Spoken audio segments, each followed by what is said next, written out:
Salam damai sejahtera bagi kita semua. Saya Pendeta Jandri Tumangger akan membawakan garis besar pelajaran sekolah sahabat kita yang ke-9 dengan judul Hidup untuk Memuji. Pada pelajaran ini penulis mengangkat 5 prinsip yang harus kita miliki ketika kita akan menaikkan pujian kita kepada Tuhan. Yang pertama adalah memuji Tuhan tidak hanya di saat kita merasa senang. Di dalam Filipi pasal 4 ayat 4-7, Paulus mengajak kita agar kita bersuka cita, memuji Tuhan, tetapi jangan berdasarkan keadaan. Karena keadaan di sekitar kita, keadaan diri kita, sewaktu-waktu dapat berubah. Pada waktu Paulus menulis surat Filipi pasal 4 ayat 4 ini sampai ayat yang ke-7, ia sendiri sedang berada dalam penjara. Artinya, dia sedang dalam keadaan tidak baik-baik saja. Melainkan sukacita yang diperolehnya ketika itu berasal dari Tuhan. Ada beberapa penekanan yang Paulus sampaikan dalam tulisannya, yaitu dia mengatakan bahwa damai sejahtera Tuhan melampaui akal. Kemudian, segala perkara dapat kita tanggung di dalam Tuhan yang menjadi sumber kekuatan kita. Dan juga, Paulus katakan, Tuhan akan memenuhi segala keperluanmu menurut kekayaan Tuhan. Jadi prinsip yang pertama, kita ketika memuji Tuhan, bukan hanya sekedar karena dalam keadaan senang, tetapi dalam segala situasi dan kondisi. Prinsip yang kedua, memuji adalah bentuk iman dalam tindakan. Yosua pasal 5 dan pasal 6 adalah ketika Tuhan memerintahkan bangsa Israel untuk mengelilingi tembok Yeriko selama 7 hari. Dan hari yang ke-7 itu mereka akan bersorak dan kemudian tembok Yeriko itu akan rubuh. Bangsa Israel tentunya menyadari bahwa getaran suara mereka saja tidak cukup untuk merubuhkan tembok Yeriko. Dalam situasi ini sebenarnya mereka diajak untuk melihat keadaan bahwa kekuatan untuk merobohkan tembok Yeriko itu bukan berasal dari diri mereka, melainkan kekuatan yang berasal dari luar diri mereka. Sorakan yang mereka lakukan itu adalah sorakan pujian kepada Tuhan. Itu sama dengan yang terdapat dalam Mazmur pasal 66 ayat 1 dan 2.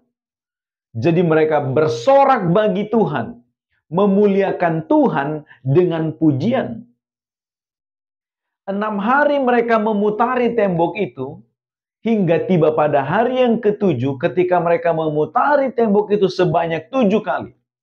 Tentunya mereka lakukan itu hanya karena mereka beriman kepada Tuhan atas perintah Tuhan. Itu sebabnya Ibrani pasal 11 ayat 30 katakan, karena iman maka runtuhlah tembok-tembok Yeriko setelah kota itu dikelilingi 7 hari lamanya. Kemudian prinsip yang ketiga, memuji Tuhan harus dilakukan setiap hari. Di dalam Mazmur 145, Daud mengatakan, setiap hari aku akan memuji Tuhan, bahkan untuk selama-lamanya. Pertanyaannya, mengapa kita harus memuji Tuhan setiap hari? Karena setiap hari kita melihat kebesaran Tuhan. Setiap hari juga kita merasakan kebaikan Tuhan. Dan setiap hari kita merasakan pula kuasa Tuhan. Dalam Mazmur yang ditulis oleh Daud ini, dalam Mazmur 145, Daud katakan, Tuhan setia dalam perkataannya. Tuhan penuh kasih setia dalam segala perbuatannya. Tuhan penopang bagi semua orang yang jatuh dan penegak bagi semua orang yang tertunduk. Tuhan itu adil dalam segala jalannya dan penuh kasih dalam segala perbuatannya. Tuhan itu dekat kepada setiap orang yang berseru kepadanya dalam kesetiaan. Dia, Tuhan, mendengarkan teriak mereka yang minta tolong dan menyelamatkan mereka. Tuhan menjaga semua orang yang mengasihinya. Semua orang fasik dibinasakannya. Dan ayat terakhir dari pasal Mazmur 145 ini. Mulutku mengucapkan puji-pujian kepada Tuhan. Dan biarlah segala makhluk memuji namanya yang kudus untuk seterusnya dan selamanya. Jadi setiap hari kita harus memuji Tuhan. Prinsip yang keempat. Pujian yang kita berikan kepada Tuhan akan menjadi kesaksian bagi orang lain. Di dalam kisah para rasul pasal yang ke-6, Paulus dan Silas ditangkap dan kemudian didera oleh karena mereka melakukan penginjilan. Kemudian mereka dimasukkan ke dalam penjara. Pada satu malam, mereka bernyanyi di dalam penjara. Mereka memuji Tuhan di dalam penjara. Dan ketika itu terjadilah gempa dan pintu-pintu penjara itu terbuka. Dan pengikat mereka terlepas. Tetapi mereka tidak melarikan diri. Melihat situasi itu, maka penjaga penjara itu merasa takut. Bahkan sampai bersujud di hadapan Paulus dan Silas. Kemudian Paulus dan Silas memberitakan tentang Tuhan kepadanya. Hingga akhirnya dia menyerahkan diri untuk dibaptis. Dan mempercayai Tuhan yang disembah oleh Paulus dan juga Silas. Coba kita bayangkan, seandainya ketika malam hari itu, Paulus dan Silas gantinya memuji, mereka bersungut-sungut atas apa yang terjadi kepada mereka. Mereka mengeluh atas situasi dan keadaan mereka. Tentu saja, tidak akan ada pertobatan malam hari itu dari penjaga penjara itu. Hal ini perlu kita lakukan. Jika kita berani mengatakan Tuhan yang kita sembah itu adalah Tuhan yang Maha Kuasa dan akan memberkati kita, maka kita harus menunjukkan kehidupan yang memang diberkati Tuhan. Jangan mengeluh. Jangan berkeluh kesah dengan keadaan hidup ini. Kita harus perlihatkan bahwa Tuhan yang kita sembah itu Tuhan yang Maha Kuasa, dan Dia akan memberkati kita. Prinsip yang kelima, pujian atau memuji Tuhan adalah merupakan sebuah senjata.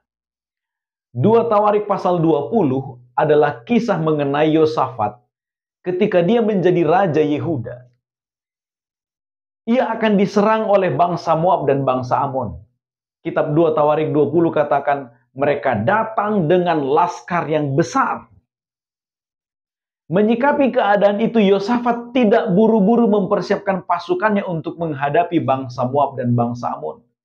Tetapi yang dia lakukan adalah, dia mencari Tuhan. Dia meminta pertolongan Tuhan. Kemudian Tuhan menyampaikan jawabannya melalui Yahaziel. Bangsa Yehuda harus tetap menghadapi bangsa Moab dan bangsa Amon, tetapi bukan untuk berperang dengan mereka. Yang mereka lakukan adalah mereka bersorak dan menyanyikan pujian untuk Tuhan. Dan pada waktu mereka bersorak dan menyanyikan pujian untuk Tuhan, ketika itu pula Tuhan menghadang bangsa Moab dan bangsa Amon, dan akhirnya mereka dikalahkan. Perhatikan, Tuhan campur tangan pada saat mereka menjalankan iman mereka dalam janji Tuhan. Ketika mereka mulai memuji Tuhan untuk kemegahan kekudusannya, Tuhan menyatakan kuasanya. Pujian bukan untuk mengubah fakta di sekitar kita, melainkan pujian akan mengubah kita untuk tetap meyakini bahwa Tuhan memegang kendali dan kekuasaan Tuhan akan menjaga kita senantiasa. Inilah garis besar pelajaran sekolah sahabat kita untuk pelajaran yang ke-9 ini. Semoga kita mendapat berkat, dan semoga kita pun menjadi pribadi yang akan memuji Tuhan setiap hari dan selamanya. Selamat belajar, selamat berdiskusi. Tuhan memberkati.